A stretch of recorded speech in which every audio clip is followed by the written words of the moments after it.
Mika, comment il va? Désolé du retard, désolé de l'attente, on vous expliquera pourquoi. Mais en tout cas, voilà, on est présent pour cette nouvel épisode, sur cette nouvelle semaine, ces actualités. Comment tu vas, Mika? Bah, ça va très bien. Après, je pense, Ibi, on peut l'annoncer dès le début. Pourquoi? Le pourquoi, Bien sûr, c'est parce que style de ouf. J'ai pas envie de le dire croustilles, exclusif. le croustilles. Il y aura peut-être quelqu'un d'autre avant nous. Mais sachez que si on a du retard, Ibi, c'est parce que. On a reçu Mathias, Monsieur Ragnar Le Breton, qui est venu répondre à nos questions, qui est venu nous parler de son combat, de notamment la polémique là, qui a eu lieu là, ces derniers jours. Donc, je ne pense pas que l'épisode suivra là directement après, parce que voilà, pour des raisons de confidentialité, on doit un petit peu attendre avant de publier l'épisode. En tout cas, voilà, ça a été enregistré, il était avec nous, il était parmi nous, donc on a bien papoté et répondu à vos questions, et voilà. Hein. Qu'est-ce qu'on peut rajouter Exactement. d'autre? Rien Donc, à rajouter. Aussi parler de sa mentale et parce que ça aussi c'est important et je pense que c'est même la partie peut-être la plus intéressante au-delà de la polémique, c'est de savoir ce qui l'a motivé à combattre, pourquoi il combat et comment il s'entraîne et voilà et ce qui le pousse à combattre. Je pense que pour moi en tout cas ça a été la partie la plus intéressante, mais en tout cas bien ça sûr. répondra à toutes vos questions. On a essayé d'être le plus transparent possible avec vous. C'est ça. Et j'oublie tout le temps, on est sur Spotify et Apple Podcast. Donc n'hésitez pas, si vous voulez écouter le podcast en format audio, n'hésitez pas à vous abonner, à partager, à mettre vos avis en commentaire. On va revenir sur l'actualité du MMA français. Après, on va parler aussi de l'actualité, de ce qui se fait dans le monde entier, notamment à l'UFC. Mika, on a eu le jeune Ramzan Jambiev, pensionnaire de la Hatch Academy, qui va faire ses débuts, en tout cas qui a signé avec la Hatch Academy, avec le KSW, donc qui rejoint Saladin Parnas et Oumar Sy dans cette organisation polonaise. Tu penses que c'est un bon choix de sa part d'avoir signé là-bas? Bon choix, je pense que c'est un bon choix parce que je pense que le KSW va organiser en France un événement. Ils vont le construire, à n'en pas douter. J'ai confiance en tout cas là pour le coup en Hatch pour choisir des oppositions qui vont lui permettre de continuer à gravir les étape par étape. Quand Saladin avait combattu au KSW, j'étais étonné à l'époque parce que je me disais ça va être dur. C'est une ligue qui est vraiment difficile. Et au final, il a fait mentir tout le monde. Il a pris les 2 ceintures, il a prouvé qu'il avait largement le niveau. Aujourd'hui, on est en train de dire que le KSW, il surclasse les adversaires, que c'est plus suffisant pour lui. Donc non, je pense que c'est une bonne chose pour Hamzan. Après, effectivement, il faut faire attention parce que c'est pas des cadeaux les mecs là-bas et il va Ouais. devoir prendre du temps. Mais je pense qu'en tout cas, le KSW est assez grand et saura mettre en lumière la communauté, enfin, ça sera à hauteur à la hype qu'il y a autour de Ramzan du fait de sa grande communauté. C'est ça. T'as pas d'infos, non? T'as pas de grossistes sur ses débuts? J'ai pas le crousti, non. Après, j'ai vu là très récemment que le petit frère Kwadja avait signé au Bellator février Bellator, ouais. au Irlande. Ça aussi, c'est une bonne nouvelle. Ouais. Donc, on suivra ça de près. Ok, ok. Bah, juste là, tout récemment, il y a eu l'annonce de Cédric Doumbé qui sera de retour le 4 mars au MMA GP contre Powell, un Polonais, Powell Klimas, qui a 4-1. Donc, en tout cas, sur le score, on voit que ça commence à, à monter de niveau petit à petit. Après, au niveau du classement, j'ai pas eu le temps de regarder ce qui valait. Donc voilà, Et, un nouveau défi. Hein. c'est à la Ouais, hauteur de tout du palmarès de Doumbé en MMA, je parle. Attention, en je MMA. réinsiste bien sur le MMA. Faut rappeler qu'il a 3-0 en MMA. Là, on lui propose un adversaire qui a 4-1 et un combat amateur. C'est à la hauteur de son palmarès. Encore une fois, étape par étape. Je pense que le gars qui lui met en face est meilleur que son prédécesseur, c'est-à-dire meilleur que Birion, sans manquer de respect à Birion, mais je pense que c'est un adversaire qui sera un peu plus coriace. Maintenant, c'est une bonne opposition pour Cédric qui va faire ses armes petit à petit. Et en tout cas, le MHAP qui continue sa stratégie d'organiser autour de gros main events C'est et, ça. qui construit sa carte autour de ça. Donc, et puis en réalité, Cédric qui combat beaucoup. Hein. Il Ouais, non, combat presque 3 fois il est par très an, actif. c'est Hein. pas mal. Il est Ouais, très c'est pas actif. mal. Hein.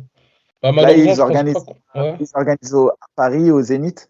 Donc, hâte de voir en tout cas la carte qui va suivre derrière, parce que le main event, j'imagine que ça sera le main event, il est pas si mal au final. Je trouve que Ouais. l'opposition est intéressante. Après, à voir le reste de la carte. Voilà, le C'est 4 ça. mars, c'est demain déjà, donc hâte de voir la carte. Et toujours une communication qui est un peu tardive avec le MHP. J'ai du mal à suivre ça, j'ai du mal à comprendre.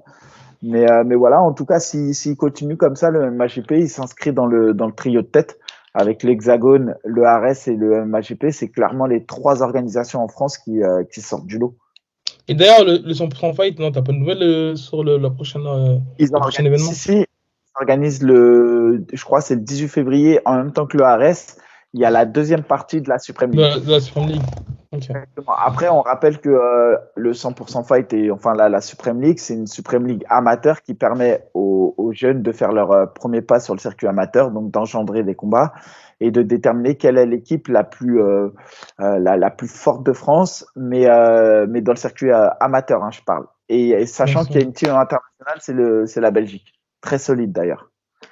Ok, ok. Je regardais en fait parce que là, on a eu l'annonce de l'UFC 287. Alex Pereira contre Adesanya pour une tétralogie, hein, un quatrième affrontement. Donc, Pereira qui vient tout juste de prendre la ceinture Adesanya. Je trouve que c'est une belle annonce. On pensait qu'il y allait avoir une tentative de double champion pour Pereira, notamment contre Jamal Hill. Non, finalement, c'est toujours dans la même catégorie, hein. Il va défendre sa ceinture pour la première fois face à Israël Adesanya. Mika, Ouais, belle annonce quand même, non? en tout cas, c'est mérité pour Adesanya au vu de la longévité Vite. de son règne à l'UFC. C'est comme les gars comme Dimitris Johnson ou José Aldo à un moment donné, quand il avait perdu contre Conor. Je pense que la moindre des choses face à des mecs qui ont une telle carrière et une telle défense de titre, c'était de leur redonner une revanche tout de suite après la défense de titre. Donc là, je pense que c'est une bonne chose pour Adesanya. Ça laisse peu de temps au final entre les deux combats pour progresser. Donc je pense pas qu'on va avoir une grosse marge de progression entre les deux combats. Je pense que Adesanya, on le verra pas forcément lutter. On aura du mal à le voir lutter. On sait que c'est pas trop son point fort. Bah, je pense Donc il a une ouverture en tout cas dans ce domaine-là. Tu sais, il y a je une me dis que c'était ouverture. plus Non, Alex Pereira qui devrait apporter des nouveautés que le contraire. En tout ah, cas, lorsque je vois le premier combat, Adesanya, oui, mais Adesanya, physiquement, il a accusé le coup quand même après la lutte. bien Hein. sûr. On l'a vu, ça l'a éméché. Et je pense même que c'est pour ça que au cinquième round, il se déplace un peu moins, etc. Même s'il y a eu un peu de sa part, je pense, de négligence sur la gestion des distances, il était vachement fatigué du fait de la lutte, justement, avec Pereira. Parce que Pereira, c'est très, très, très lourd, très solide Bien sûr. catégorie. Et je pense que Pereira, à 84 kilos, de toute manière, il ne pourra pas combattre encore une dizaine de combats. Et ça sera tout naturel pour lui de monter ensuite chez les moins de 93. Et effectivement, à un moment donné, suite au combat Glover contre Jamahal, j'ai cru aussi comprendre Ouais. que à Pereira, Jamahal allait se faire. C'est ça. Et en common event, on aura Gilbert Burns contre Jorge Masvidal. Alors Mais moi, ouais, vas-y, dis-moi. non, en fait, je trouve que c'est pas un banger, c'est une très très belle affiche. Mais par contre, je trouve qu'il y a vraiment du surcotage sur Masvidal. Parce que là, honnêtement, je pense que là, Gilbert Burns, il lui roule dessus. Je pense que Gilbert Burns, il lui roule dessus. Je pense, enfin, dans mon souvenir, il a eu sa hype à partir du moment où il a affronté Ben Askren, où il a mis le coup de genou en à peine 5 secondes. Mais Ouais, il voilà, y je a eu trouve que. Till aussi quand même. Il y a eu Il y a Darren eu. Till. L'effet Darren Oui, Till quand même. c'est vrai, il y a eu ça aussi. Mais ouais, je trouve que vraiment, en fait, certes, c'est une très belle affiche. Mais voilà, je trouve pas que genre, il y a. Voilà, je ne me dis pas que genre c'est un combat qui va être serré, c'est un combat qui. Je pense vraiment que Gilbert Burns va lui rouler dessus, que ce soit au niveau de la boxe, hein, même s'il a un très très gros sol, mais j'ai l'impression qu'il n'a même pas besoin, en tout cas, d'amener le combat au sol pour se faciliter la tâche. Et après, Ouais, voilà, tout à l'heure, j'ai vu. pas de la boxe. En tout cas, pas de la boxe sur 5 rounds. On le sait, Gilbert Burns, dans les débuts archi explosifs et tout. Après, Masvidal, quand même, ça reste solide en boxe, faut respecter. Mais c'est clair que je suis d'accord avec toi que sur les armes MMA, je vois Gilbert Burns à des années-lumière. Et surtout quand je vois la dernière perf de Burns face à Magny, même si on le sait, Magny, c'est pas le top du top Ouais. de l'UFC. Mais genre, j'aurais trouvé un combat Neg Magny-Masvidal beaucoup plus équilibré que Gilbert Burns, Masvidal. Et je pense que Burns, qui a renoué un peu là avec le sol et la lutte, va aussi rouler sur un Masvidal. Mais Ouais. pas tant en boxe, je pense plus en lutte sol. C'est plus Et l'analyse. ouais, et d'ailleurs, il demandait à ce que la ceinture des BMF là, soit mise en jeu. Ouais, Ouais, pour la suite, Mika, on a vu Tyson Fury qui a appelé Ngannou, pour un combat en boxe anglaise, hein. Bah, c'est tout ce que Ngannou souhaitait. Tu penses qu'il pourra faire carrière, Ngannou, dans la boxe anglaise ou peut-être faire que quelques money fights? Non, il fera des money fights. Je pense qu'une carrière en boxe anglaise, de toute manière, il est trop vieux pour parler de faire une carrière en anglaise. Ouais. En anglaise, ils combattent 1 à 2 fois par an. Il est plus actif. Euh, Attention, en poids lourd, jusqu'à maintenant, le capital santé de Ngannou, il est intact.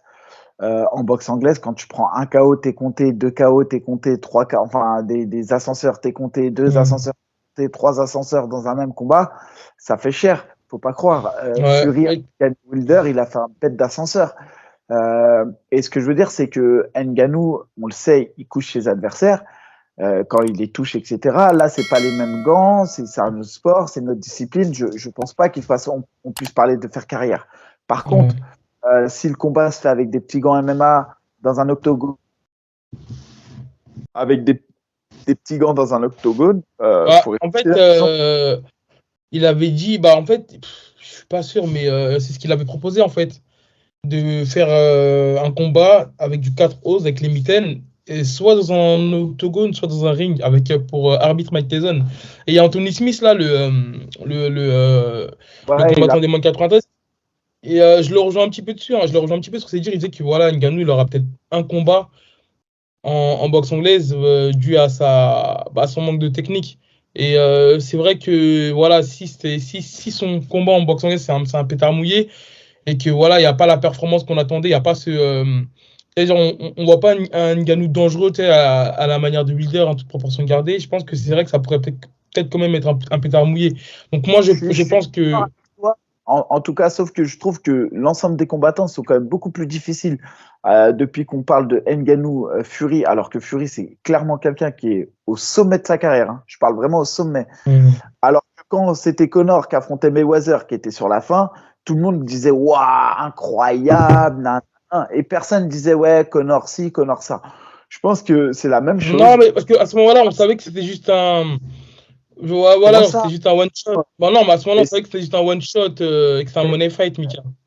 bah, après, je pense que clairement, Et à ce moment-là, il était toujours en contrat avec l'UFC, hein, Connor. Ngannou, il a montré à l'UFC, c'est celui qui a le plus de combats avec le moins de temps passé dans la cage. C'est celui qui a des ratios en termes de KO. Excuse-moi. Qui détrône toute personne. Même, on parle souvent de Derrick Lewis qui a plus de KO que Ngannou, c'est vrai, mais il a aussi beaucoup plus de combats. Si tu prends le ratio combat-KO, Ngannou, il nique tout le monde. C'est lui qui a le meilleur ratio combat-KO. Ça veut dire que Oui, bien sûr. c'est pratiquement un combat, un KO. Le mec, il doit être à 0,85. Tu vois ce Mais que je veux dire? là, quand même, oui, non, bien sûr, mais là, quand on parle du GOAT des poids lourds, hein, en boxe anglaise, là, actuellement, c'est quand même C'est pour ça Tyson Fury, donc C'est pour ça voilà, que quoi. je dis attention, il faut aussi regarder la réalité en face. Dire qu'Ngannou fera carrière en boxe anglaise, j'y crois pas. Dire qu'il vient ici faire 2, 3, 4 combats max en boxe anglaise, ça, je pense que c'est plus probable vu son âge et vu le niveau qu'il a en anglaise parce que des formats de 3 rounds, de 3 minutes fois 12 rounds et tout, c'est des choses qui sont épuisantes, qui se gèrent pas de la même manière. Maintenant, je pense il a des chances. Les chances de gagner ne sont pas nulles. Je pense sincèrement que ces Mhm. chances de gagner ne sont pas nulles. Maintenant, c'est clair que du point de vue technique, bah, faut être drogué pour penser que il est meilleur techniquement que Tyson Fury. Et pourtant, la boxe anglaise, c'est pas mon domaine de prédilection. Mais quand tu vois boxer Tyson Fury, qui est pas non plus le plus technique, mais tu vois comment il se joue des cages, des cordes, Mhm. comment il absorbe les coups, comment il rend les coups. Mais c'est un extraterrestre. Le mec, il a une gestion du format de combat et du format de Mhm. round qui est incroyable. Et ça, Ngannou, qui n'a jamais tourné en anglaise, n'arrivera jamais à ce niveau-là.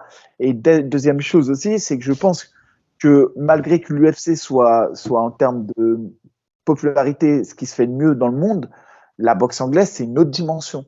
Et on Ouais. l'avait vu quand Conor avait affronté Mayweather, on l'avait carrément senti vide presque. On sentait la peur parce que ça l'a dépassé, je pense. Et je pense que c'est pareil avec Ngannou. Il faut faire attention à bien gérer ce stress parce que Mhm. ce combat-là, c'est le combat que la planète entière va Ouais. regarder. même en termes de conditions physiques, hein, ça demande un autre effort. C'est pas du tout pareil de combattre. Même si c'est des formats de 3 minutes et qu'en MMA c'est 5 minutes, que voilà, qu'il y a plusieurs disciplines, la boxe anglaise, ça reste quand même un domaine à 12 part. rounds, Donc, il y a 12 12 rounds, et rounds, donc forcément, la préparation, elle est différente. et il n'y a que les points qui parlent, les déplacements sont pas les mêmes, les distances sont pas les mêmes, il n'y a pas la lutte pour se reposer. Non, attention, c'est un autre sport. Ouais, Tous ceux qui ont pratiqué un peu de boxe anglaise savent à quel point c'est difficile, surtout quand on est dominé. c'est La ça. différence du MMA, c'est qu'en anglaise, quand on est dominé, t'as que tes yeux pour pleurer, puisque t'as Bien pas sûr. beaucoup de dimensions dans laquelle tu dois te réfugier. Donc Ouais. non, c'est très compliqué. C'est ça, Mika. Et on a eu aussi l'officialisation de Léon Edwards contre Kamaru Usman le 19 mars lors de l'UFC 286. En fait, il y avait des rumeurs qui disaient que Usman était blessé à la main, donc c'était qu'il y avait Belal Mohamed qui allait remplacer Léon Edwards. Finalement, non, c'est son coach qui avait tweeté en gros que non, Usman n'avait pas de problème et qu'il allait être prêt pour affronter Léon Edwards. Et en fait, à un moment donné, on l'avait vu avec une attelle à la main lors de son événement au Nigeria. Donc non, finalement, le combat, il a été annoncé. Et tu as Léon Edwards qui dit que ça va être un tout autre combat et que ça va se dérouler d'une autre manière. Parce que pour vous rappeler, qu'il avait défendu, Kamaru Usman avait défendu sa ceinture contre Léon Edwards, c'était à 30 secondes de la fin, un high kick foudroyant. Et c'est comme ça Après, qu'il est on devenu. oublie un peu quand même le premier round. On oublie le Oui, c'est premier vrai, round. c'est vrai. Quand même, Edward, moi, franchement, c'est ça qui m'a le plus surpris dans le combat. Et c'est Ouais, ce qui montre aujourd'hui que Ousmane a des failles. Et en fait, bien sûr. il a ouvert une sorte de. C'est la boîte de Pandore qu'il a ouvert, comment dirais-je, Edward. Ousmane Aujourd'hui, n'importe quel Edwards. mec qui est archi chaud au sol se dit que Ousmane est prenable. Bah, après, encore faut-il l'amener, mais c'est pas impossible. On le sait désormais, c'est pas impossible. Et je pense que même psychologiquement dans la tête de Ousmane, ça laisse des traces. Une défaite laisse des traces, et on l'a vu, certains n'arrivent jamais à s'en Bien sûr. remettre. C'est un beau combat. Encore une fois, je pense que c'est mérité pour Ousmane d'avoir la revanche tout de suite, de par lui aussi le nombre de défenses de titre qu'il a fait. Que ce soit lui ou que ce soit Adesanya, c'est quand même des mecs qui, pendant longtemps, étaient considérés comme les numéros 1 par fun port. Donc, franchement, hâte de voir. L'UFC, on les critiquait souvent en fin d'année. Moi, je les ai critiqués fin d'année, début d'année, parce que je trouvais Hmm. que ça se renouvelait pas bien, etc.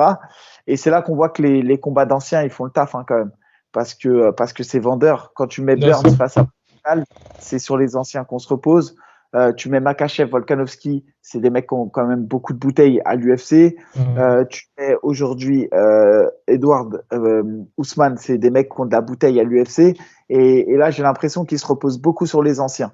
Donc, ça fait Ouais. plaisir en tout cas. Et voilà, après, on voit Dariush aussi, qui va être officialisé contre Oliveira. C'est une belle opposition. Je crois qu'elle intervient au mois d'avril. Ouais. Non, il y a vraiment Là, il y a des belles oppositions qui arrivent. c'est ça. Comme quoi, Dana White n'a pas dit son dernier mot. Mika, en termes d'actualité, on a fait le tour, hein, mis à part que ce week-end, on a Derek Lewis contre Sergei Spivak. C'est pas un combat qui hype les gens. Moi, personnellement, c'est un combat que je vais regarder de près. Et en plus, j'ai cru voir que c'était peut-être l'un des derniers combats de Derek Lewis. Je Donc, pense aussi, toute sincérité, je pense que j'allais te le dire justement, j'ai ouais. quand même le sentiment. Déjà, il a jamais eu très envie, j'ai l'impression, de Ouais. se battre. C'était un moyen pour lui de gagner Je- de l'argent. Il Bien sûr, allait mais je très pense haut. qu'il jouait aussi de son personnage, je pense. Il en joue forcément, mais il disait quand même à un moment donné que les blessures étaient terribles pour lui. Je le sens, tu vois, je pense pas que ce soit le plus acharné de tous au niveau du travail, d'aller à la Ouais. salle. Donc, ça m'étonne pas que ce soit en tout cas probablement l'un des derniers combats. Ouais, en plus, il disait qu'il avait du mal à faire du sparring, à trouver des sparring partenaires parce qu'il se plaignait trop. En fait, il se plaignait du fait qu'il appuyait trop et tout. Et donc voilà, en tout cas, j'ai hâte de voir ce combat. Et Mika, on va répondre aux quelques questions qui ont été posées, hein. Attends, ouais, juste, moi j'insiste. Encore une fois, je suis passé, c'est dans l'émission La Bagarre. Il y aura une Ouais. interview qui va sortir. Et je sais pas, mais n'oubliez pas d'aller follow la team La Bonne École, Elias Boudesdam qui fait son main event au Ares. Depuis le Au temps, Ares. depuis le temps que tu parles de lui dans l'émission en plus. Oui, depuis tout et toi, tu l'enterrais. Tu me disais, ouais, Non, non, mais mais ça fait arrête. là, Non, tu non, non. disais clairement qu'il ne Je l'ai faisait pas pas partie enterré. du top 5. Si, tu me Ah oui, disais, il mais faisait pas. à partir du top 5 des 66 kilos ou des 61 kilos? Non, mais il a toujours combattu à 66. Là, il descend à 61 pour la deuxième fois en carrière et on lui propose la ceinture contre Peña. Donc, je vous dis, les gars, regardez, vous allez voir de quoi, quand je vous dis que ce mec est très chaud, vous allez voir de quoi je parle. Non, non, Et en plus, allez, c'était quand même le premier champion français du Brave. Hein. Faut exactement, le rappeler. allez le follow et donnez-lui de la force. Et le Dôme de Paris, je veux même pas d'excuses pour tous ceux qui y seront. On est team Boudesdam lors de ce combat face à Peña. On est tous avec lui. Voilà. Ok, Mika. Donc, je disais, on va Aussi, répondre il aux questions. y a eu un événement à 3, je n'ai pas suivi les résultats, mais je crois qu'il y a eu un événement de MMA Ah, attends, bah, qui s'est attends. annoncé, pas mal. Ouais. Non, non, Après, bah, merci de le rappeler parce que j'ai discuté avec un gars justement qui me parlait, qui me disait qu'il y avait eu un sacré chaos parce que parfois on disait aux gens de pas hésiter à nous prononcer les résultats de ce qui se passe parce qu'on n'est pas partout. Hein. Donc il y a ouais, eu clairement. un sacré chaos de Lévi Cariel, donc je l'afficherai à l'écran. Et d'ailleurs, il y aura un autre événement là ce week-end en France, mais je ne sais plus où. C'est à Rennes, je crois, non? À Rennes aussi, à Rennes, il y a l'AEF Attends. qui l'organise Willy Sirop. En fait, c'est un événement amateur et il y aura aussi des combats de grappling. Il y aura un combat de grappling et j'essaie de retrouver, en tout cas, bah, si je le retrouve d'ici la fin de l'émission. On me l'a. Bref. En tout cas, voilà, il y a des choses qui se passent en France et il y a plein de petites Voilà, organisations merci. comme C'est ce week-end. En main event, on a Botti contre Kevin Ruard, bah, celui que tu avais affronté, Mika. C'est ça. Ouais, ouais. dans les Pyrénées, au fin fond de la France. Ah Donc, oui, c'est ils ont mis le même, Fight Park j'ai vu, Championship. ils ont pris tu sais, le mec qui devait affronter Shaban Shaibedra, là, qui avait passé ses Ah, examens médicaux. Il est ils l'ont là-bas pris aussi. contre Kevin Ruard? Non, non, non, Ok, pas c'est contre pas lui, Kevin ok. Rudd, contre un autre Ah, je mec, suis en mais off, c'est voilà. pas la même catégorie. Ouais. Ils l'ont pris pour se faire casser la gueule. Il combat en 70 là. Je Mm. te jure, ce mec-là, je comprends même pas que la Fédé autorise qu'il combatte. Je te jure, je pas à Ah là là, comprendre. la fédération. Faudrait qu'on invite quand même un référent de la fédération pour Ah, ben parler en fait. j'ai eu des retours, en tout cas, je ne citerai pas les prénoms, sur le combat Laetitia Blo contre, comment dirais-je, la Oui, Lituanienne, en tout cas celle qui a gagné ouais. la ceinture. Et ils sont tous, alors je suis désolé de le dire, ils sont tous d'accord avec ce qu'on a dit, toi et moi, sur les critères de notation, et qu'il n'y a même pas d'interprétation possible, et que Ah, on s'est fait embrouiller par Charles-Henri. non, mais il sait pas. Après, lui, il était. Non, je pense pas qu'ils soient embrouillés. Je pense que lui, il a manqué peut-être un peu de recul, et surtout, c'est quelque chose qui lui tenait à cœur. Je peux le comprendre. Sincèrement, Bien je sûr. l'entends. Après, c'était un peu tôt. C'est nous, on lui a demandé de s'exprimer. Il faut pas oublier qu'on lui a demandé de s'exprimer, même pas 24 heures après le combat. Donc, c'était peut-être encore un peu trop frais pour qu'il puisse C'est vrai, s'exprimer c'est vrai. avec du recul. Mais ce que je veux dire par là, c'est que sur l'instance arbitrale, en tout cas la fédération, le combat ne fait même pas débat. Et s'il y a une réclamation, ça ne fera pas l'objet d'une modification. L'erreur d'arbitrage, elle a été constatée sur celui qui a pointé les rounds pour Laetitia, pas l'inverse. Voilà, pour établir ce qu'on me dit, quoi. Voilà. Ok. Donc, la première question de Fafa DHS, posée sur Instagram. Le faible niveau en striking de Lazy King l'empêchera-t-il de côtoyer le top 10 de l'UFC? Après, c'est vrai qu'il n'est pas esthétique. Clairement, c'est pas un gars qui est esthétique à voir combattre, les King. Après, je pense pas qu'il faille non plus dire qu'il a un faible niveau. Je pense qu'il a des gros parpaings dans les mains, ça c'est sûr. Mais je pense que ce qu'il doit améliorer, c'est pas tant la partie striking, donner des coups de poing. Tu vois, il y en a beaucoup, ils savent donner des coups de poing approximatifs. Khabib, par exemple, ça n'a jamais été un très grand boxeur, même si ça s'est amélioré avec le temps. Mais c'est plus le footwork. Je pense que c'est vraiment les déplacements et de mieux gérer peut-être les distances. Quand tu es dans la distance de combat, distance pour lutter, distance pour boxer, hors distance. Voilà, je vois plus un axe de progression sur le footwork que sur la boxe en elle-même, parce que je pense pas que quand il frappe, ce soit si, si nul que ça. Je pense qu'il a de la puissance. Mais Ouais, je pense aussi effectivement, les transitions en boxe lutte, Mika. et pour répondre à la question quand même clairement, pour aller dans le top 10 chatouiller des gars, oui, il faudra forcément, c'est un axe de progression. Ok. Question de manasaka.k. Salam, pour vous qui est le Pimblet français, entre parenthèses, un peu de hype mais pas le niveau UFC. Il est un peu dur celui-là. Alors, franchement, déjà, je pense que Pimblet, il a le niveau UFC quand même. Il a fait, sur ses derniers combats, il a fait une seule décision à l'UFC. Hein. Si tu me rattrapes, si je me trompe, sinon il a fini tous les adversaires, malgré qu'il n'a pas forcément roulé sur eux. Mais donc, ce sera un petit peu dur de dire qu'il n'a pas le niveau UFC. Hein. Mais non, je ne pourrais pas. En tout cas, moi, personnellement, je n'aurais pas de comparaison à. Parfois, je pense que quand les Français disent le niveau UFC, ou même des fois quand je vois les critiques sur certains combattants, j'ai l'impression que ce qu'ils veulent dire par niveau UFC, c'est le niveau pour aller chercher la ceinture UFC. Après, il faut comprendre qu'il y a des mecs comme par exemple Holloway qui ont mis je sais pas combien d'années avant de toucher, d'avoir une chance pour aller à la ceinture, ou Oliveira. C'est l'exemple parfait du mec qui a pratiquement galéré 7 ans à l'UFC avant qu'on lui donne sa chance pour la ceinture. Donc, Pimbet, il reste jeune. Maintenant, si la question est est-ce qu'il a une hype qui est supérieure à son niveau de combat, et oui, clairement, sa hype est largement supérieure à un niveau de combat. Mais en réalité, est-ce que c'est pas les autres combattants qui ont une hype pas suffisante? Ce que je veux dire par là, c'est que la hype et le niveau de combat n'ont rien à voir. Aujourd'hui, il y a des combattants qui sont bons, qui sont moins bons, qui sont reconnus à leur juste valeur, etc. Et effectivement, quand un combattant il n'est pas reconnu à sa juste valeur, ça fait de la peine parce que le mec il se tape dans des organes merde alors qu'il pourrait signer dans des grosses orgas et tout. Maintenant, s'il y a un combattant qui signe, qui est jugé à sa haute, à sa bonne valeur, et que derrière il a beaucoup de followers, bah tant mieux pour lui. Ce que ça nous fait, nous? Moi, je suis pas jaloux. Au contraire, je suis content pour lui. Et aujourd'hui, dans le niveau MMA français, si tu regardes tous ceux qui évoluent à l'UFC ou dans les organisations, aucun n'est surcoté. Tous les mecs qui sont à l'UFC ont leur place à l'UFC. Ce que je veux dire, c'est la sélection. L'UFC, il n'y a rien de pire pour faire la sélection naturelle. Surtout quand t'as pas la hype, t'as pas une grosse communauté derrière. Aujourd'hui, tous les mecs que tu peux citer, que ce soit Fares Ziam, Benoît Saint-Denis, Nassourdine, Manon Fiorot, Cyril Gann, tous ont le niveau. Les mecs du Bellator, ils ont tous le niveau. Thibaut Gouti, Yves Landu, Grégory Babel, Cheikh Congo, ils ont tous le niveau. Le ARS, tout le monde a le niveau, parce que voilà, c'est une organisation encore justement pour faire émerger les talents, donc la question ne se pose pas.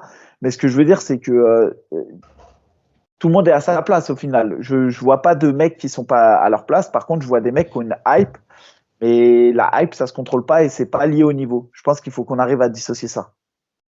C'est ça. Mika, on en a parlé au début d'émission, hein, qu'on avait reçu Ragnar, mais je pense qu'on peut en parler, enfin on peut en parler, on peut donner nous notre avis parce qu'il y a sur la vingtaine de questions, il y en a peut-être 16, 17, 18 qui reviennent souvent en fait dessus. Le mieux, c'est de dire que ça sera répondu lorsqu'on mettra la vidéo en ligne. Ouais, c'est juste que en fait, je sais pas quand est-ce qu'elle va sortir la vidéo, mais okay. En fait, la vidéo sortira incessamment sous peu, mais elle est déjà tournée, il n'y a pas de souci, les gars. On vous répondra clairement. Et si on n'a pas répondu dans la vidéo à ces questions, alors on vous y répondra dans le prochain épisode. Une question pour toi, Mika. Attends, elle revient. C'était sur toi et ta retraite. Alors, Mika, retraite ou pas retraite? De Lamine 90-44. Ah, ben pas tout de suite, parce que la France a besoin de moi. On va ramener la coupe à la maison. Après, ça y est, ou ça continue? Je sais pas, combat par combat, Ibi, kiff par kiff. Là, j'ai une cible, c'est un Argentin, vous l'avez compris, ça sera, je pense, officialisé bientôt. On ramène la coupe à la maison. Ils ont craché sur la France et sur Kylian Mbappé. On va ramener la coupe à la maison. Et donc, c'est pour la France que je fais ça. C'est pour ça que je sors de la retraite. Ok. Une question de O'Neill Remacle. Ça, c'est pour moi. Combien il t'avait dit de bosser la lutte, est-ce que tu t'y es saigné? Là, encore plus en ce moment, vu que je peux pas prendre de coups, je peux pas faire de sparring. Après, c'est un peu compliqué de trouver des bons sparring en poids lourd adaptés au MMA hein, en France. Mais toujours, hein, je pense que Mika, il pourra vous dire que j'ai une bonne lutte. Parce qu'il en a mangé des hommes de celle de ma part. mais donc voilà. Hein. Baby, comme il était de la BTT à l'époque, il avait un team Bulgarine, top Ouais, team. mais je l'ai toujours, hein, mais ça avait rien à voir avec la BTT. Enfin, je l'avais acheté en Bulgarie. Et Tu sais, c'était et justement, à c'était chaque, pour s'entraîner. à chaque fois que tu mettais ce pull, je te roustais. Je te Là, roustais tu mens. correctement. Eh, attention, hein, j'ai des preuves à l'appui hein, sur ce que je fais là Et récemment. tiens, moi, j'en profite parce que je le fais rarement. Mais là, Ouais, ouais, je commence mon camp de préparation et je vais saluer quand même tous les mecs qui m'aident. David Beer, ouais. évidemment, le coach principal, mon head coach en tout cas. Ensuite, j'ai Reda Ougdou sur la partie pied-point, Lounis Guédouche sur la partie boxe anglaise, Maxime François sur la partie lutte, Olivier Mako et Florian Kolb sur la partie sol et Sébastien Charter sur la prépa physique. Et j'ai Simon, le kiné Beyami, qui est mon kiné pour faire les soins. D'ailleurs, c'est qui te manage? Bah, j'ai pas de manager. Ok. Donc, non, pas un merci, monsieur Fernand Lopez, pour le placement sur Ares. Bah, toi, tu vois, c'est ça que j'aime. Pourquoi merci? Encore une fois, merci au Ares. Déjà, Euh, je pense que le Ares ne serait c'est une pas. simple question, Mika, je la pose, t'es attendu d'y répondre. Bien sûr. Donc, oui, je remercie le Ares de nous donner cette opportunité de combattre, mais le Ares, c'est grand. Effectivement, il y a Fernand qu'on est président, donc forcément, je le remercie, mais il y a aussi Benjamin Sarfati. Comme je le disais, il y a aussi Camille, on ne la voit pas derrière, mais qui fait un gros travail. Après, tu as Valentine, par exemple, qui fait un gros travail. En communication, tu as tous ceux qui travaillent autour, comme Kaina et tout. Donc, c'est pas que lui, c'est tout un tas de personnes. Et effectivement, je les remercie tous. Je les remercie tous, y compris lui. Ensuite, Ok. sur le Ares, c'est aussi grâce à nous qui brille, nous combattants. Ce que je veux dire, c'est que sans nous combattants, le Ares ne fonctionne pas. Et donc, c'est un travail d'équipe. C'est un travail. Nous, on leur rend ce qu'ils mettent en place pour nous. Donc voilà. Et nous, les médias aussi, hein. Et les médias, bien sûr, c'est un écosystème global. Bon, en espérant qu'on pourra en tout cas vous envoyer la vidéo avec Ragnar incessamment sous peu, même peut-être, hein, peut-être après c'était en deuxième partie. Donc merci à vous pour votre fidélité. N'oubliez pas de vous abonner. En ce moment, je communique pas mal dans les commentaires là parce qu'il y a beaucoup de critiques. Ouais, t'as vu, non, mais c'est trop. Ah, Ouais. franchement, c'est trop. Bah écoute, on est ouvert au débat et je te jure, il faudrait qu'on Débat fasse un live. constructif. Débat Ouais. constructif. Ça serait Il bien, faudrait ouais, on qu'on fait un live, on les invite et à visage. Par contre, c'est pas qu'il n'y a pas de représailles, il n'y a rien. Mais quand vous venez, si vous critiquez et tout, il n'y a pas de souci. Mais c'est à visage découvert. C'est bon, il y en a marre des mecs qui mettent des ouais, les no-names insultes et tout. et qui t'insultent et tout. C'est bon, ça va. Tu vois ce que je veux dire? Moi, je suis ouvert Ok. au débat, il n'y a pas de représailles, il n'y a rien. Mais c'est juste, on discute avec des gens qui sont à visage découvert. Ça, c'est la première chose. La deuxième chose, on fait pas mal de vues, je suis content, ça monte. N'oubliez pas d'aller follow la page à Boulox sur Instagram, ma page aussi, vous le savez, Tout c'est est dans la archi description. important. Ouais, on peut nier, hein, mais c'est archi important. C'est important pour nous, c'est important parce que derrière, ça donne de la visibilité quand on va à la recherche de partenariats, etc. Donc, n'hésitez pas à le faire. Et aussi, Elias Boudezab, n'oubliez pas. Ok. Et non, je pense que c'est bon. Je voulais rajouter une dernière chose. Non, en tout cas, ouais, par rapport aux commentaires, ouais, je pense qu'on devrait organiser ça, un débat constructif. Donc voilà, ceux qui sont chauds, laissez un petit commentaire. Comme Mika a dit, allez nous suivre sur nos réseaux. Tout est en description sur YouTube et aussi disponible sur Spotify, sur Apple Podcast et pas encore sur le reste. Et voilà. Bonne journée, bonne soirée à vous. Merci de votre fidélité. Mika, bonne prépa. Et on se Team Le voit Bourrien, très les gars. bientôt. Team Le Bourrien, elle est de retour et ça recommence Ouais, le trash talk là sur les réseaux. et on veut absolument qu'on tague Kylian Mbappé pour qu'il soit présent le soir du Arès avec son pote Hakim. Il était déjà venu au Arès, je sais plus Ouais, il combien. y a où j'avais combattu là. Il Et faut qu'ils viennent au Arès. Ils vont donner de la force comme ça. En plus, c'est bien pour nous. Et derrière, comme ça, on va ramener la coupe à la maison. tout ce que je te souhaite, S'il y c'est a bien. Messi, c'est encore mieux. S'il y a Messi, c'est encore mieux. On fait Mbappé, Messi. Nickel. C'est sûr. Et, et, et celui qui perd, eh ben, c'est lui qui donne la coupe à l'autre. Ça veut dire, moi, c'est Messi qui m'entoure quand je vais gagner, qui me Allez, ramène c'est la parti. coupe. Et on aura les invités, hein. On a peut-être Morgan Charrière la semaine prochaine. Et on annoncera incessamment sous peu les 4 prochains invités. Ça Mika, marche. bonne soirée à toi, mon Merci à gars. tous, les gars. Ciao, Yes. ciao. Merci.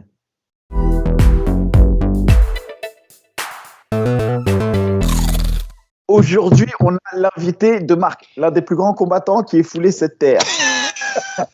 Ah, tu commences comme ça, espèce de merde. The GOAT. Bah, c'est gratuit, On a ça. le GOAT du MMA français parmi nous. Le Ned Diaz breton. Ragnar est sur toutes les lèvres du MMA français. Yeah. Ah, il fait l'actualité, le petit Ragnar, en ce moment-là. C'est important, c'est important. Le petit, attends, je t'en prie, et puis, manque pas de respect comme ça quand même. Ouais. Sinon, ça va se régler rapidement. Hein. Non, la dernière fois que j'ai fait du grappling avec Amy, j'ai bouffé son cul pendant 20 minutes.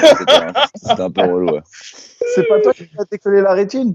C'était Non, il m'a fait un triangle, il m'a serré très fort. Ça commence bien cet épisode, j'aime bien. J'étais bien, moi. Quand même, déjà. Bienvenue Ragnar, bienvenue Mathias sur le Miken et Bichot. Merci les gars. Et merci de nous avoir accordé du temps. Hein. Ouais, bah. Est-ce qu'il nous remerciera à la fin? C'est ça la vraie question. Quelle est la question? Non, mais je suis content d'être là, moi. Bon, bah, mais non, de toute manière, on accueille les plus grands. Hein. On a accueilli Cyril Gann, on a accueilli Nassour. Aujourd'hui, c'est toi, hein. C'est normal. Cyril, il l'a fait aussi? Ouais, il nous a donné de la force. Benoît Saint-Denis, Farezienne, ils nous ont tous donné de la force. Tous les grands du MMA français, dont toi. Vas-y, toi. Commence pas. Ouais. Mais écoute, Mika, je te laisse lancer les hostilités.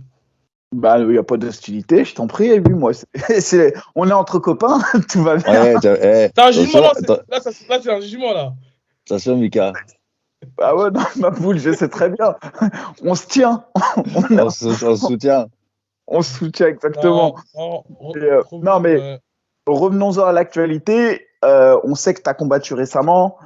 On voulait savoir un peu comment ça s'était passé, ton ressenti. Il y a beaucoup de polémiques sur le fait que ça a été ou pas un combat plus ou moins sparring, ou est-ce que c'était un vrai combat?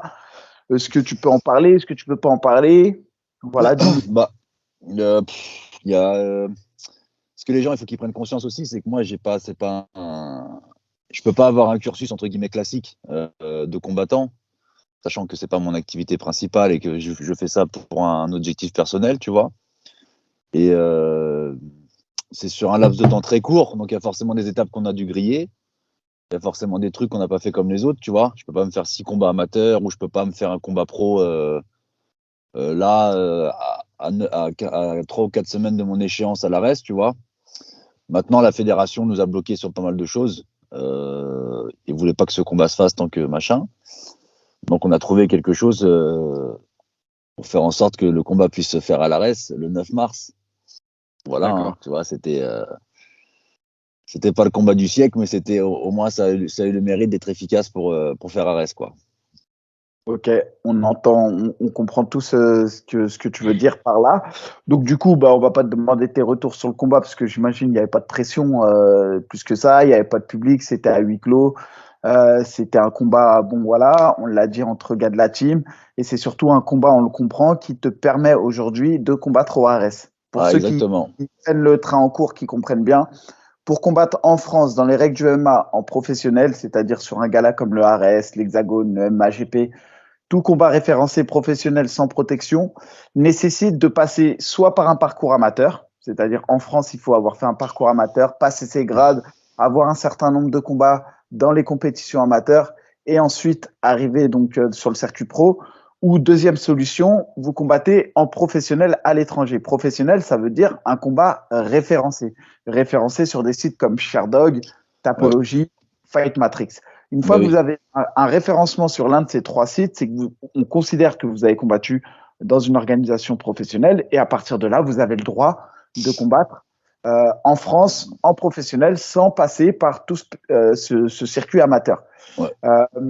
Voilà, après, tu vois, ce que les gens, tu vois, c'est bien que tu expliques ça, mais ce que les gens, ils n'ont pas compris, c'est que moi, depuis le départ, je fais tout pour pas offenser les gens de la discipline ou les gens qui se cassent le cul, tu vois. C'est pas un passe-droit que j'ai là, c'est juste que moi, c'est comment dire, c'est pour accélérer la procédure et c'est pas quelque chose où je vais en faire mon métier, tu vois. Et justement, est-ce que vous avez justement demandé à la fédération de vous faire une une sorte de déception. Ouais, ils n'ont pas voulu. Ils n'ont pas voulu. Ben, tu vois, c'est ça aussi qui est un peu débile. C'est-à-dire que au Factory, il y a Lopez, il y a Cyril, il y a beaucoup de champions, des médecins, des coachs, tu vois. Si Lopez te dit ça peut se passer, il peut le faire le truc pro, faut l'écouter, tu vois. Après, là, il est obligé de partir en Suisse pour faire ça, revenir. Ouais. Là, pour Et- le coup, je me fais l'avocat de la Fédé. Moi, je pense que c'est normal qu'il y ait une règle et qu'elle s'applique pour tous parce que sinon, c'est la Oui. porte. Bah, Mika, moi Non, mais justement, dans ce cas Mika, précis-là, tu vois. Là Mika, où je te rejoins, c'est que ce que tu as fait, c'est clairement ce que j'aurais fait en tant que combattant si je voulais aller sur le circuit pro. C'est-à-dire que si je voulais combattre en France sur le circuit pro, clairement, je serais parti faire mon premier combat pro à l'étranger de façon à m'affranchir d'avoir à faire toutes les étapes amateurs sur Oui, le c'est ça, circuit. c'est ça, c'est ça. Ça, c'est évident que j'aurais fait la même chose que toi. Et là, pour le coup, vous êtes tous à égalité. C'est-à-dire que je le redis, vous avez vu, c'est une solution. Peut-être que les gens n'en avaient pas conscience ou pas. C'est pas quelque chose d'illégal ce qui a été fait. Il faut bien préciser que c'est juste une question. On peut appeler ça comme vous voulez, mais pour moi, c'est quelque chose qui n'est pas interdit. Et à partir du moment où c'est pas interdit, c'est qu'on a le droit de le faire. Si vous voulez combattre en professionnel sans passer par le circuit amateur, vous pouvez combattre dans un tas d'organisations limitrophes. Par exemple, Ouais, c'est vous avez ça, ouais. le HFC vous propose ça. On a l'organisation Atomique, c'est en l'organisation Belgique, qui donne un peu plus petite. Vous avez le YFL de Ibra TV, par exemple, qui vous YFC, permet Mika. YFC, pardon. Et ça, c'est des organisations qui s'organisent en Belgique. Et ça, c'est des organisations qui vous donnent un référencement sur les sites, comme je l'aurais dit, Sherdock, Tapologie, et donc qui vous compte un combat en pro et qui vous donnera le droit de combattre en professionnel en France. Bon, Voilà. mais en Ouais, c'est fait, ça. Mika, là où je comprends un peu, on va dire, voilà, cette stratégie-là, c'est que Mathias, voilà, maintenant, aujourd'hui, c'est une personnalité publique.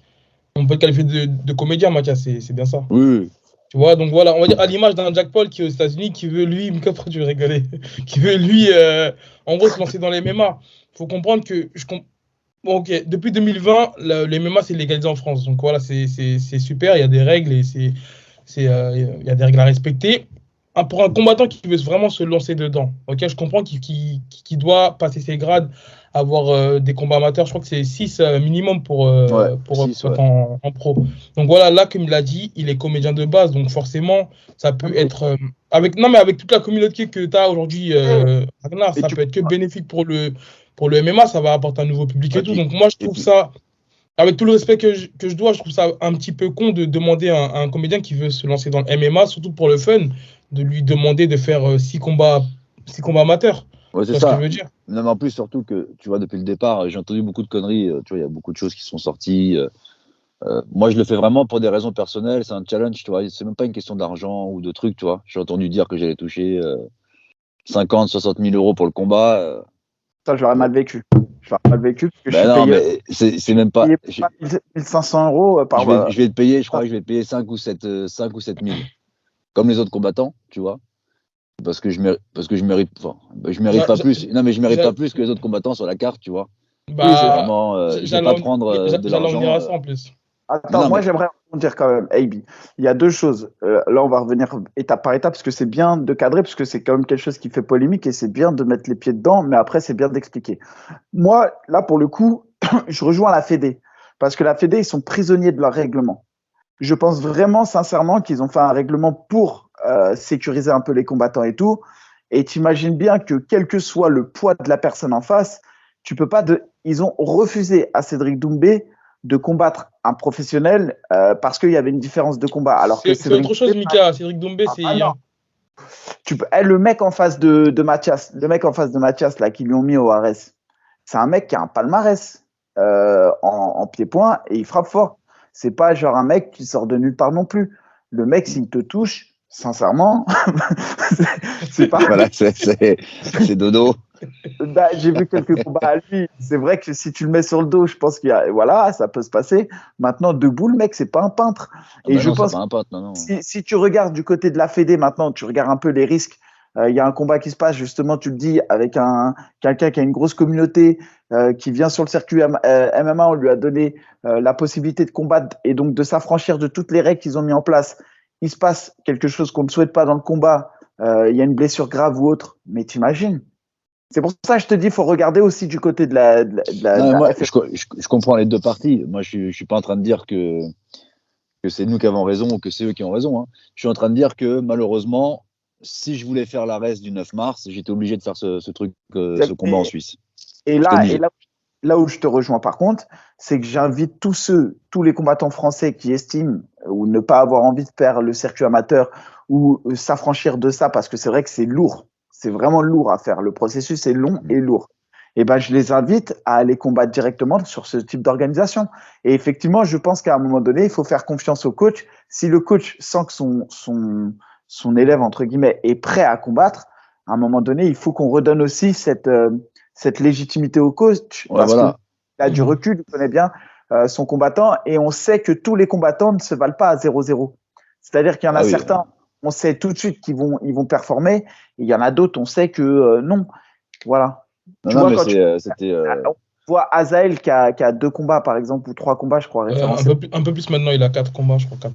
Peut-être 4 combats. Mais ce que je veux dire, c'est que si tu le mets sur le circuit français, le gars ne peut pas affronter de mecs qui sont pas élite 1, alors que le mec a largement le niveau Le d'un niveau, ouais. 1. Donc, tu vois, où on le voit, les problèmes, ils se posent ensuite avec des petits prodiges qui arrivent et qui veulent tout de suite gravir les échelons, comme Beisongour, comme Doumé, on a envie de les voir dans le grand bain. Bien Mais sûr. si ces règles s'appliquent à eux, et c'est les premiers frustrés, tu es obligé de comprendre qu'ils sont obligés de laisser les règles. Non, bien sûr, mais c'est pareil pour tout le monde. Hein. Bien sûr. C'est pareil pour tout le monde. Moi, je veux pas des passe droits ou quoi. C'est juste que on était obligé de le faire. On était obligé de faire ce combat-là. Et c'est tout. C'est quand que vous avez pris la décision de le faire, ce combat-là au HFC? Je sais pas, il y a quoi? Il y a un mois et demi, un mois. Ok. Et d'ailleurs, en fait, je voulais un petit peu répondre à la question, Oui, mais pour savoir, le contrat que tu as eu à l'arrêt, c'est un one-shot ou c'est un contrat multi-fight Normalement, c'est pour 3 combats. pour 3 combats? Ouais, normalement, ouais. Et tu as eu un contrat similaire aux combattants, tu disais? Il n'y a pas eu genre. Pareil. J'ai demandé, en fait, si tu veux, à la base, moi, quand j'ai appelé Lopez la première fois, moi, j'étais dans une démarche, je me suis dit, vas-y, il y a de l'oseille, on peut faire de l'oseille, tout ça, c'est un événement et tout. J'ai réfléchi la nuit, je me suis dit, mais c'est pas du tout mon objectif, en fait. Tu vois, si je rentre dans des trucs là-dedans, et je voulais pas. Moi, je sais que c'est un métier qui est difficile. Les combattants, j'en connais pas mal. Tu vois, je sais qu'ils galèrent depuis quand même pas mal d'années, des petites sommes d'argent, etc. Et là, ça commence un peu à émerger. Mais je voulais pas arriver et puis demander une grosse somme d'argent, alors qu'en vrai de vrai, c'est plutôt vous, les combattants, qui me faites un cadeau en me laissant rentrer un peu dans ce monde-là, tu vois. Donc, Après, c'était forcément, vraiment. toi, tu rajoutes quand même, on va dire, Ouais, c'est un pas plus. l'objectif. C'est pas l'objectif. Non, Franchement, l'objectif, c'est de faire un truc bien et honorable. Il y a des combattants de sur qui veulent être sur ta carte parce qu'ils savent que la carte sera regardée par beaucoup plus de personnes. Oui, bien sûr. Donc, tu vois, il y a quand même un retour bénéfique aussi. Faut pas. Bien sûr. Non, mais bien sûr, je pense que ça va être un petit événement. Il y aura pas mal de gens qui vont vouloir le voir et tout. Mais moi, j'y pense pas parce que je suis vraiment concentré dans mon truc, tu vois. J'ai même pas envie de parler de business ou d'oseille et tout. Je m'en bats les couilles, tu vois. Alors, recentrant le vrai débat, parce qu'aujourd'hui, tu l'as dit, pour ce qui s'est passé lors de ton précédent combat, tu l'as dit sur les contrats, ce que tu touches en fait est loin de ce qui a pu être annoncé. Troisième chose, et c'est la plus intéressante pour tout le monde, c'est aujourd'hui, tu t'es fixé l'objectif de combattre pour toi, mais qu'est-ce qui te challenge en vrai dans ça? C'est quoi qui te challenge dans le fait de monter sur un ring? Et c'est l'incertitude, c'est le fait de savoir jusqu'où tu peux aller, c'est le fait de vaincre ses peurs. De vaincre ses peurs, tu vois. Et puis moi, j'ai toujours eu beaucoup d'admiration pour les combattants. Et j'ai toujours rêvé de pouvoir savoir ce que ça fait. Et puis, en fait, si tu veux, c'est surtout de se surpasser, tu vois. D'aller au-delà de ses peurs et de voir jusqu'à où tu peux aller dans tes limites personnelles.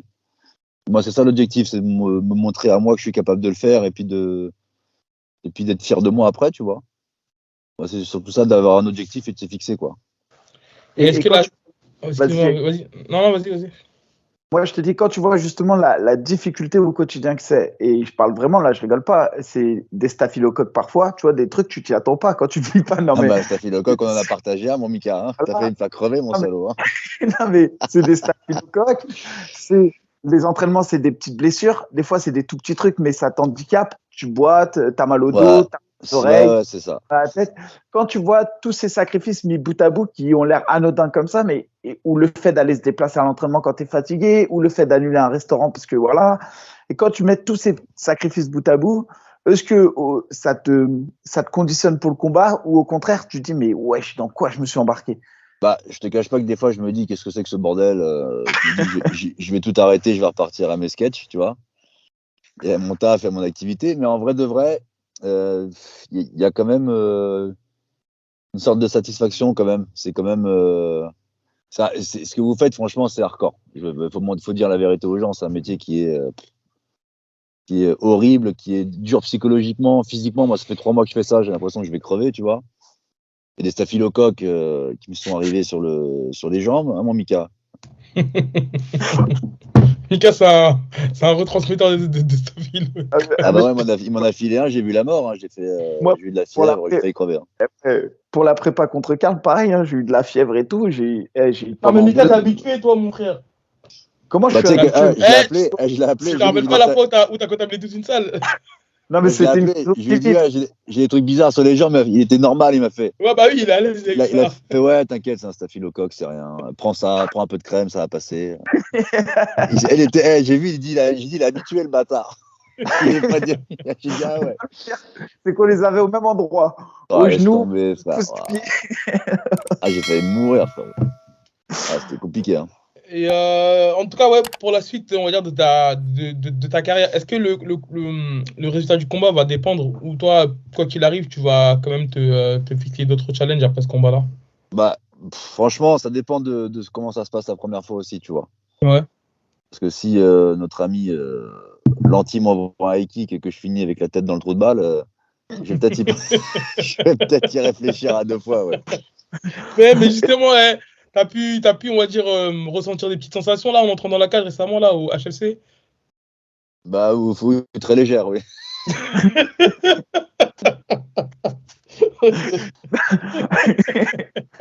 Non, mais c'est vrai que c'est une question. Moi, ma question, elle se pose quand même. C'est, tu vois, par exemple, moi, je sais que je monte dans la cage, il y a 3000 personnes, j'ai déjà combattu dans des arènes beaucoup plus grandes, etc.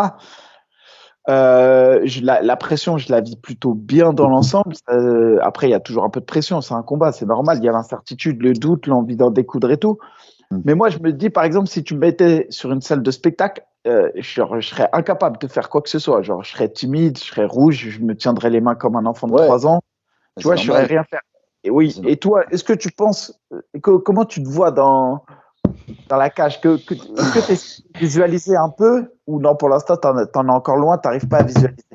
Franchement, je te dis la vérité, je sais pas du tout comment je vais réagir. Je sais pas. Ça se trouve, je vais tétaniser, je vais faire un combat immonde.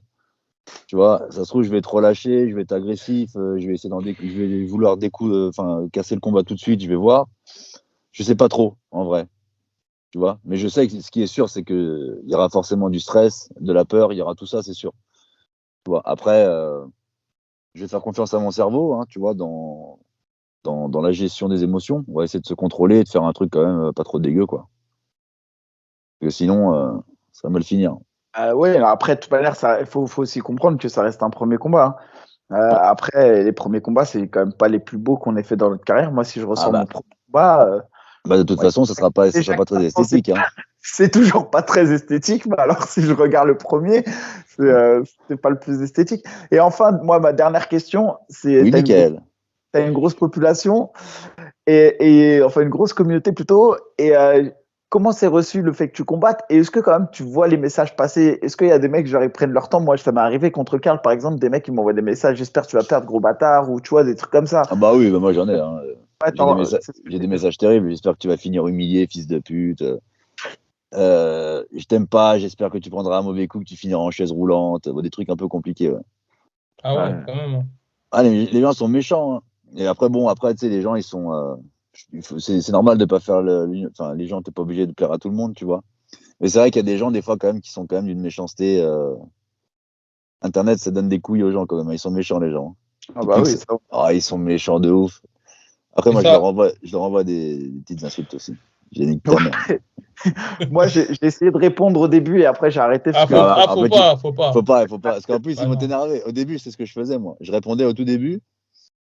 Et après, tu te dis, après, il faut penser au mec qui est chez lui. En fait, c'est un cassos, tu vois. Il faut avoir le temps d'écrire un message et l'envoyer, d'être méchant et tout. Oh, mais les gens sont méchants. Ouais. Non, mais surtout, c'est des comptes sans photo en général qui vont t'écrire. Ouais, mais il y en avait un qui s'appelait Boulox93, j'ai pas compris d'ailleurs. Tu vois, un peu sombre. Ouais, très sombre. Là, là, Ça, je dirais. Et non, moi, juste pour conclure, bah, là, Oui, on s'approche quand même du combat. On a à peu près un mois du combat là. Bah, comment se passe la préparation? Est-ce que tu vois des progressions? Dis-nous tout. Est-ce que tu as fait le choix d'aller au Factory? C'est ça la vraie question. Pardon? Quel enfoiré, c'est là. En vrai, je vais pas te mentir, je trouve que il y a des domaines où je progresse. Je le sens et je le vois, tu vois, puis ça, je le ressens. J'arrive à l'appliquer et puis ça se ressent avec mes partenaires et tout. Après, il y a d'autres trucs où j'ai l'impression que je stagne, tu vois. Je ne donnerai pas les trucs. Après, c'est archi normal. Mais tu vois, j'ai l'impression des fois de stagner, de pas progresser. Et je me dis, putain, tu vois. Et pourtant, je charbonne, hein, j'essaie de venir tous les jours, j'essaie de m'entraîner comme je me dis là dans ma ville et tout, mais il y a des trucs, ça ne veut pas, tu vois. C'est bizarre. Après, les gens me disent, si, tu progresses, mais moi, j'ai l'impression que je stagne un peu des fois. Et au niveau du poids, tu comptes cutter? Ah bah non, hein, je suis à 100 kg Boulox. Hein. Ok. Ah oui, donc ça se fait en plus de 100 kg. Si tu pouvais me donner un peu de fesses, d'ailleurs. Et Boulox, si tu l'écoutes toute sa vie, le régime. Tous les jours, Boulox, il me dit non, mais c'est bon, je commence la jet. Au même titre que toi, tu annonces ta retraite, Mika. Ça tire. C'est pas mal. Ok, Boulox. Je vois que t'es chaud. Non, mais il est, comment dire, il est encore là, le Mika, attention. Hein. Ouais, on voit ça. J'ai 3 petits déplacements. D'ailleurs, là, je vais affronter un gars du Factory. Je dis ça, je dis rien. C'est un Argentin. Bientôt, il va coucher l'Argentin, là. Ouais, j'espère bien. J'attends que ça. D'ailleurs, Tu vas manger la France. Ouais, c'est pour qui fait ça? Pour personne d'autre, les gars. C'est pour l'honneur de la France. C'est Les pour la Patriotes. France. Parce que sinon, j'étais à la retraite, hein, AB. Hein. Tu imagines que j'étais bien à la retraite, moi. Mais pour la France, bah voilà. Boulox, c'est quand que tu me refais un triangle? Que je sois coincé dans tes jambes, Boulox. Bon, ça repart en couille. Mika, c'est bon. T'as fini tes questions. Rassure-moi, Boulox, la dernière fois, c'était ta coquille. Hein. Par contre, Boulox, il met jamais de coquille. Ça, c'est la vérité. Ah merde. On coupe l'épisode. Ah ouais, très compliqué. Hein. Merci à toi de ta présence. On te souhaite bon courage pour ton combat. Ouais, bien sûr, Boulox. Hein, qu'est-ce qu'on peut lui souhaiter d'autre? Vas-y, bisous, les gars. Bisous. Ciao, ciao. Merci encore. Bisous, poulet.